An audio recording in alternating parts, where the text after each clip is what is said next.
Nesta aula vamos falar um pouco de quais são as principais funções da gente realizar um georreferenciamento de um imóvel. Primeiramente, a função principal seria a gente simplesmente fazer o cadastro daquele imóvel, seja o cadastro num cartório, seja o cadastro numa prefeitura, seja o cadastro no governo do estado e assim por diante. Muitos órgãos muitos órgãos estaduais, municipais, federais vão exigir uma planta georreferenciada. Depois disso, a gente também pode utilizar o georreferenciamento como funções de desmembramento de imóveis. O que seria o desmembramento de um imóvel? Seria eu pegar um terreno grande, um terreno bem extenso e particionar ele em diversas partes, ou seja, eu vou desmembrar uma parte daquele imóvel para separar, para ser um lote separado, né? No caso, eu posso vender esse lote, eu posso doar esse lote e assim por diante. Essa é a função do desmembramento. E o contrário do desmembramento é o remembramento, ou seja, eu tenho dois lotes separados e eu vou remembrar, eu vou unificar aqueles lotes e tornar um só. Todos esses serviços vão exigir o georreferenciamento dos lotes. Outra razão que eu sou muito contratado para realizar georreferenciamento de imóveis é o uso capião. O que seria o uso capião? A gente geralmente é contratado pelo advogado para fazer esse georreferenciamento, porque ele pegou um cliente que quer tomar posse de um determinado terreno ou de uma determinada edificação, porque ele está morando por vários anos já nesse imóvel sem pagar nada, né? E essa seria a função do uso capião. A gente tomar posse de um determinado terreno ou imóvel, não sei, por já estar muito tempo naquele local sem pagar nada. Se você quiser ler com mais detalhes sobre isso, é só você ver algum documentário na internet, mas geralmente eu sou contratado por um advogado para fazer esse serviço. Passando como outras funções, a gente tem, por exemplo, órgãos ambientais que vão exigir o georreferenciamento do imóvel. Aqui, por exemplo, pessoal, eu vou mostrar para vocês alguns exemplos que eu tenho aqui prático, que eu já fiz, né? No caso, esses são exemplos reais, alguns dos exemplos reais que eu vou mostrar para vocês. No caso aqui, eu tenho o georreferenciamento de um imóvel rural. Vocês podem perceber aqui, pessoal, que a gente tem aqui todos os confinantes do imóvel. Aqui eu tenho o primeiro confinante, Valdemar Peixoto. Eu tenho outro confinante aqui. Eu tenho outro confinante aqui, que no caso é um riacho, ó, Riacho dos Bodes.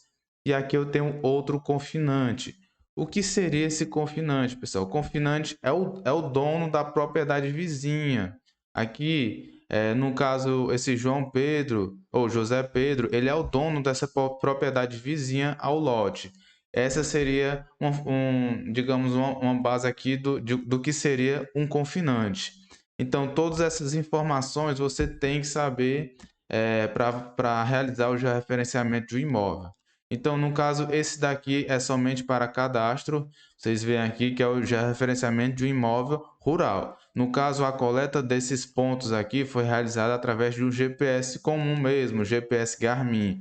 Como eu já falei para vocês, um dos melhores GPS são os GPS RTK.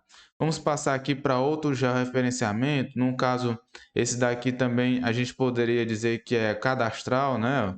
E esse daqui eu já realizei com uma pequena diferença. Vocês veem que eu coloquei todos os pontos, coloquei aqui todos os azimuths, ó. Esses aqui são os azimuths e também o sentido dos azimuths.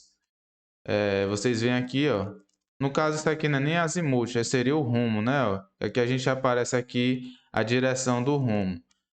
E todos os pontos, como vocês podem ver, mas eu não fiz uma tabela com os pontos. Tá? A gente também pode fazer isso como foi até feito nesse primeiro. Ó. Vocês veem que tem uma tabela com todas as coordenadas, todos os pontos.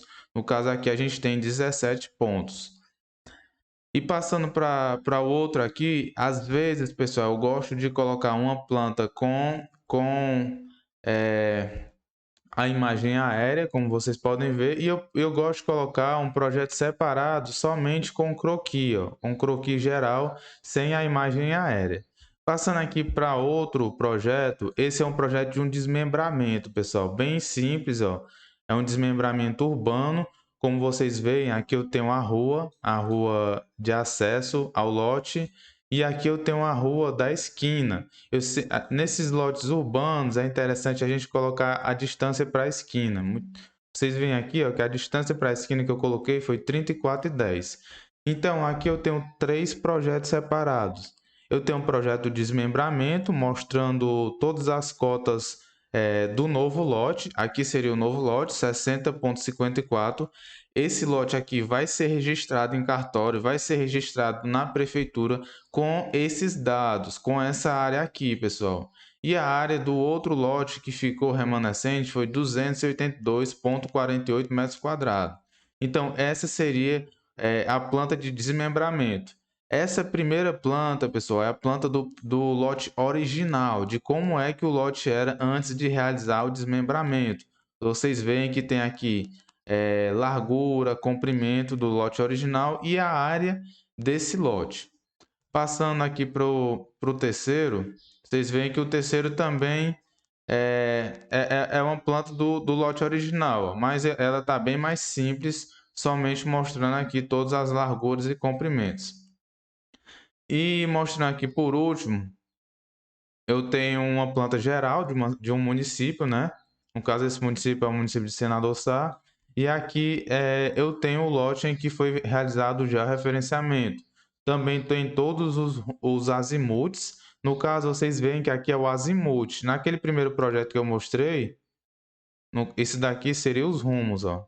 E aqui são os azimuths. Eu coloquei aqui como azimuth. Muita gente gosta de ler como rumo, outras pessoas como azimuth. Se você quiser ler um pouco mais sobre isso, tem uma pequena diferença entre rumo e azimuth. E aqui eu tenho alguns dados, né? Também largura, né? A direção aqui de como o azimuth está se comportando, no sentido dele, e todos os pontos, né? Ponto 1, ponto 2, ponto 3, ponto 4. A rua aqui de acesso, e eu acho que eu coloquei a distância para a esquina, não sei por que não está aqui, mas eu lembro que foi colocada a distância para a esquina. No caso, eu poderia colocar aqui essa distância para a esquina. 83 metros aproximadamente. E é isso. Eu queria mostrar isso para vocês, porque fica bem mais fácil da gente compreender. Quando a gente tem exemplos reais, fica mais fácil da gente compreender. E na próxima aula a gente já inicia o projeto de georreferenciamento. A gente vai fazer o georreferenciamento de um lote rural, fazer ali todos os pontos, coletar todos os pontos, colocar todos os rumos ou azimuths, como vocês preferirem, a área do lote, e posteriormente fazer o memorial descritivo. Um grande abraço e eu te encontro lá.